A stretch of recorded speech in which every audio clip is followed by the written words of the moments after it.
I'm going to restring this guitar, and it hasn't been strung for about 10 years. I used it when I was on Britain's Got Talent, which was years ago, and since then I've never used it, or very rarely used it. Now, I've got these strings which I've never tried before, which is Ernie Ball Earthwood, and I've gone for the light gauge, which is an 11 to 52 gauge. The ones that are on there at the moment are probably 9s, to be fair. So I've opened the packet up, and this is what's inside. They're each individually packaged, and they're the bronze strings, so they are different completely from what I've got. The packaging's really nice to it, to be fair. And I must admit, when you look at these strings now compared to what's actually on the guitar, they do look really shiny. Got a little puller there that I use to get the pegs out of the guitar. A winder for the strings, for the pegs to tighten and untighten, makes it a lot quicker. And I've got a pair of pliers to cut the strings to length. So now I'm going to loosen the strings, and that just slots onto the pegs, and it winds it really quickly. And you can see these strings have loosened off really quickly. Again, just wind them down. And some people will cut the strings, but I don't recommend that. I just think just sort them out and unwind them, and they'll just slot out from there quite easily. These will now, and that there. If you don't have one of these, it just takes a little bit longer, but you know, you just do it with your hand. This has got a puller here that can slide on there and pull them out. That's quite good. Or I've got this other one, you know. So either way, really, use that one and pull these pegs out, or I use a little guitar one there, and that'll pull them out there as well.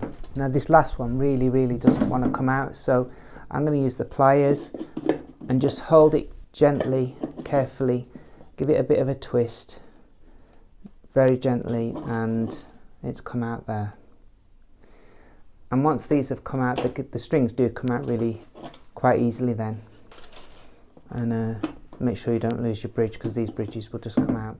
I twist the wires into a loop, put them all together nice and safe, and just put them in the bin, because I don't leave them lying around because they are quite sharp. Because sometimes you can end up with little bits of metal just lying around, so just watch for any little bits that do come off them. So now, before I put the strings back on, I've given the guitar a good clean, and I've cleaned up the neck. And now the thing is with these, you'll find these are probably loose because they haven't been done for years, and they've been there, and you can see some of these are.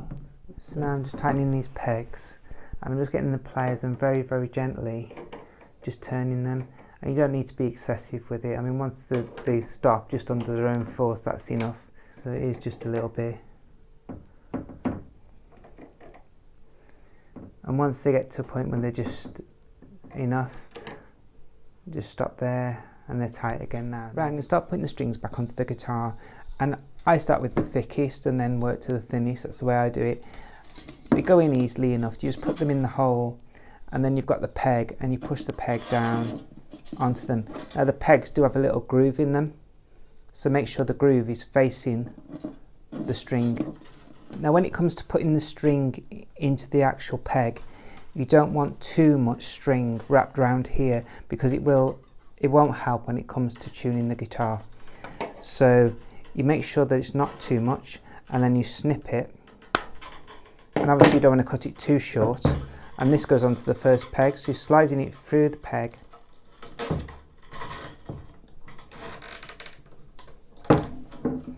and into position there.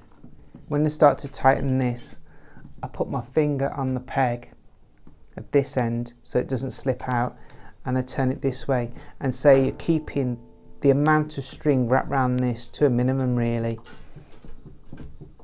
The more string that you've got wrapped around that peg, the more the guitar will tend to slip out of tune easy if you've got loads and loads around this. There's no need to have loads of string wrapped around that peg. Now I don't over tighten it, and you'll find when it gets to a point that the peg will just stay in position. Check which strings you're putting in, because the thicker ones, they're all numbered coming down there, so you can soon check which ones you're doing and make sure you're doing in the right order, because once you've cut the string, if you've cut it too short, then it's no good. So now we're doing the next string, and it's the same again, and this is the 42, and again the peg just follows, and it's the same then to the other end. And again, making sure that the peg's nice and tight this end, and you've got a bit over this side, cut the string. Now if you have a bit of a problem sliding the string through and you run a bit more through, you can just use the pliers to pull it through, get a bit more on it. Because like I say, you don't want too much wrap around this end, and then just start tightening it up here. And again, holding the peg the other end, making sure it doesn't come out. And also make sure that the string isn't too high to the top of the peg. Make sure it goes underneath, because this string here is pushing on that string there, which would, as it was doing it, make it come higher to the top. So make sure the strings aren't too close to the top, and then just do the rest of the strings the same way. Now when you're doing the strings, if you're not used to doing it, you might be better threading the strings all the way through, leaving them long, and then tightening them, and then once you've got it right, then cut them, rather than cutting them and then before. Because like I say, once you've cut them, and if it's wrong, if you've got it in the wrong one, if you've picked the wrong string out for any reason, you can't undo that. Now the reason I prefer to tighten the strings up when they're all in is because the bridge can tip either one way or another. If you put all the tension on this end, the bridge can tip that way. Also make sure you don't turn the bridge around and you keep it in the way that it was when you actually took the strings off originally. I mean, it looks so much nicer now and cleaner, and it looks way better. I am doing a comparison, and I shall leave the link in the description to how the guitar sounded before and after. And as I say, these strings that were on here were about 10 years old.